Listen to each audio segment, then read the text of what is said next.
Greetings to all my tech heads out there in the KevTechify Nation, and if you're new here, welcome. In this episode, we're going to look at network address translation characteristics.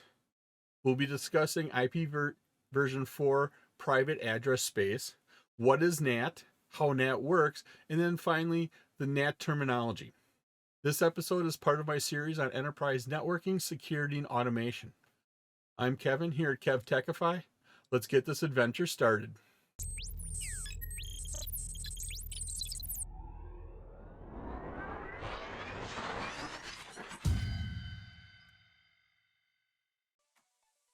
First, we'll need to talk about the IP version 4 addresses and what's available.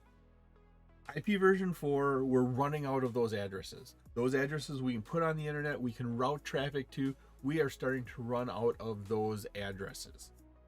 To get them, you now have to go to somebody that owns a block of them, basically lease one of those out, pay a monthly rate, and they're becoming kind of scarce. When you set up your local area network, you're not going to go out and get a bunch of those publicly accessible IP addresses.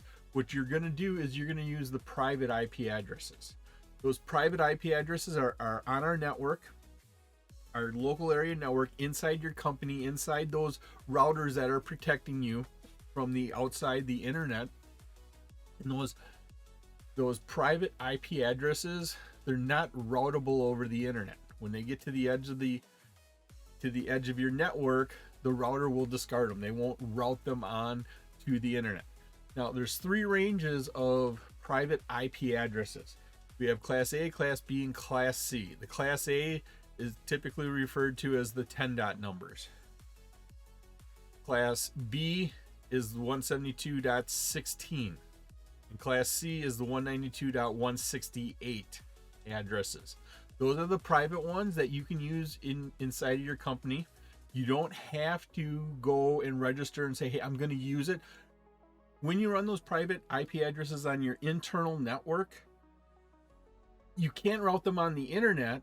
And so when you want to have one of your internal PCs make a connection to the outside, like request a web page, you're going to have to do some sort of translation, and it needs to be translated into a public IP address.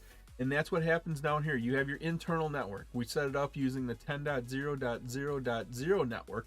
That address we can't route across the network. When it gets to our edge router here, that edge router is going to delete it. And so what has to happen is our router will take our internal address and translate it into a public IP address. And it'll translate it into a public IP address that we can route over the internet.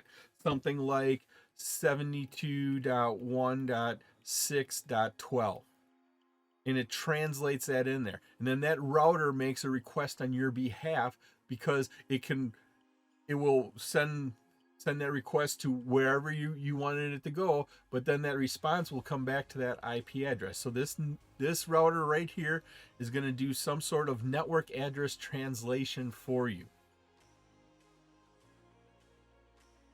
The primary use of this network address translation of NAT is to conserve public IP addresses.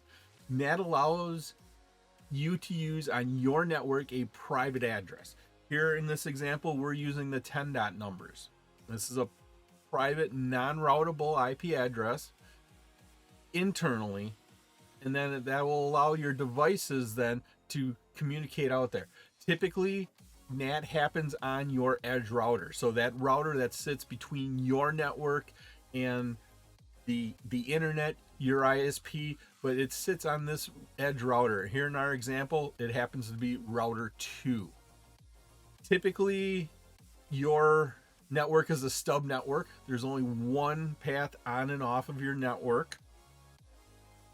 And so when one of these PC 1 down here, wants to make a request to the web server way over across the internet, what it does is it makes a request, it comes up to the router, because it has a private non-routable address, 192.168, when it gets up to that router, this is where that translation will happen.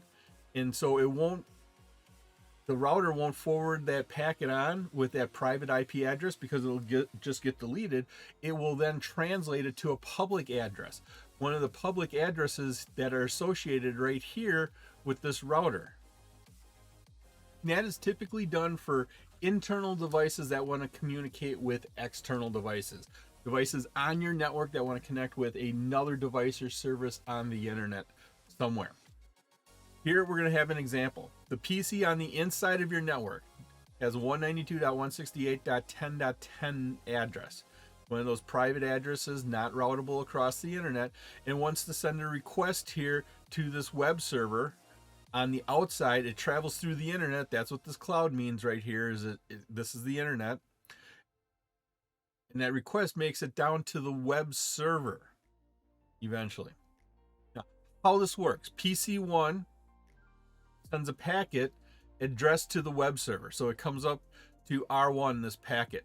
R1 looks through its routing table and says, in order to get to the web server at 209.165.200.1, we have to go this direction. Whether it's next hop IP address or exit interface, whatever the routing protocol told us, we have to go in this direction.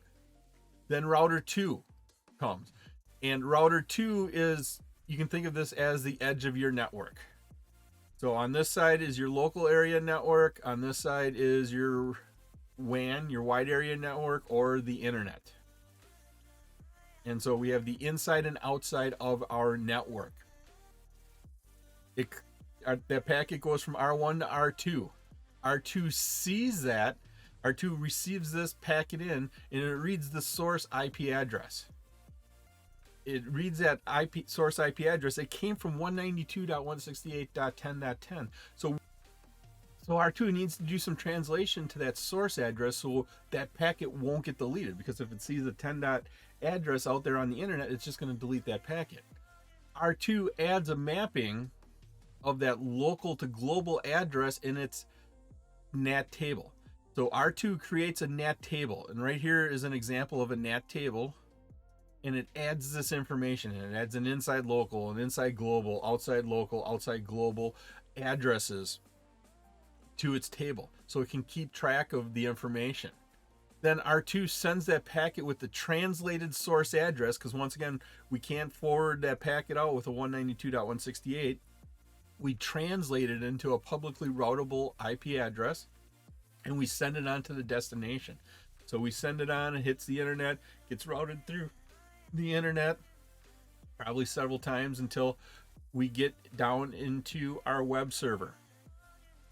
The web server then gets that packet in, that HTTP request, processes it, and then sends out an HTTP response.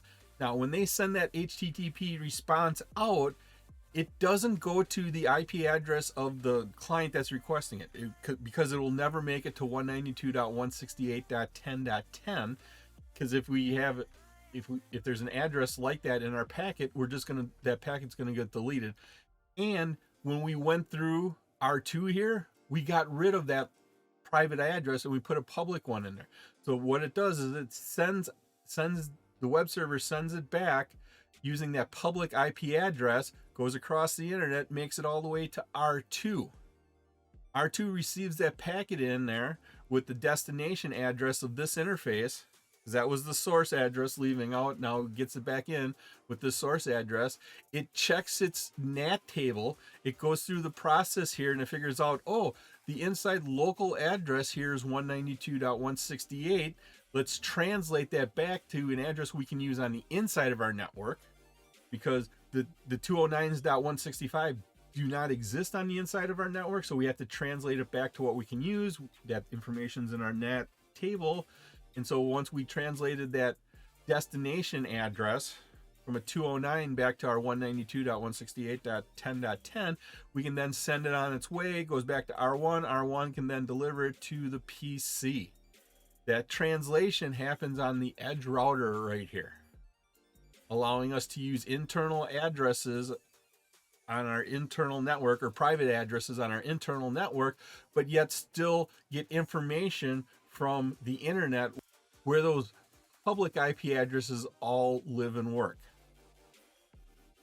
If you like this episode on network address translation characteristics and you get value out of it, and depending upon what platform you're using, please click the like button, give a 5-star rating, subscribe to my channel, leave a comment.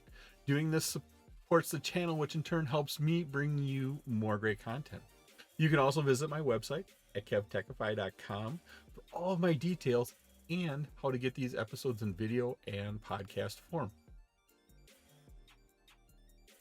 When we talk about NAT, there's some terms that we need to talk about, and it has to do with where the devices are located and how you are viewing the location of those devices. And there's two sets of two terms that we need to discuss. The first set of terms is inside and outside. The second one is local and global. The inside and outside, you can think of that as device location. Where is my device located? So inside and outside, this is device location. Where are my devices located? Now the inside is typically your local area network. The outside is your WAN. If the device is located on your LAN, most likely it's going to have a private IP address. Here in this example, we have PC1. It's on the local area network. It's inside. It has a private IP address of 192.168.10.10. When that information hits a router on the outside of your network on the internet, and it sees a private IP address, that's going to get deleted. We can't route that across the network. Now, the outside is that device located on the outside of your network. This web server down here, located at 209.165.200, that's on the outside of your network. You have to go on the WAN to get there. It has a public IP address, meaning it's routable across the internet, and so traffic can get there. Then we have local and global. Now, local and global is sort of like your point of view. Point of view. Where are you viewing this from? If it's local, once again, you're viewing this on the LAN. This is as viewed from the LAN, the inside of your network. If you're global, you're viewing this on the WAN, the wide area network, the outside, from the internet is how you're viewing that.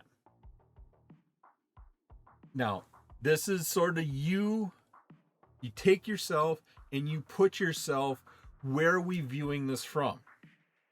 If we take and put ourselves on the inside this network, the local area network here, this is a local connection. If you are viewing it from the outside, you're viewing it from the outside here, the internet, the world, the globe, this is a global connection. Let's work through those four address types. We'll start over here with the inside local. Once again, the inside outside is your device location. So this is the location of the device. And then this is your point of view. Where are you viewing it from? And so for our inside local, we are talking about the inside device. The device is located inside. So this is PC1. And then your point of view is local. You're on the local internet. You're on the inside of your network. And so when you're on the inside of your network here, so you're standing here, you're looking at PC1. That's what we're doing for our inside local address. What IP address are you going to use to get there? To get to this PC from the inside of our network, we're going to use the 192.168.10.10 address. That's what we have listed right there. Now, the outside local, once again, this is the location. This is where you are viewing it from. The location is the outside device. And so here we're looking at our web server. This is our web server. You're standing here and you're looking at the web server. I'm just going to write WS here for web server, meaning this device down here. You're looking at that. Your point of view, once again, is you're on the local network. You're inside the network looking at the web server. What address are you going to use to get there?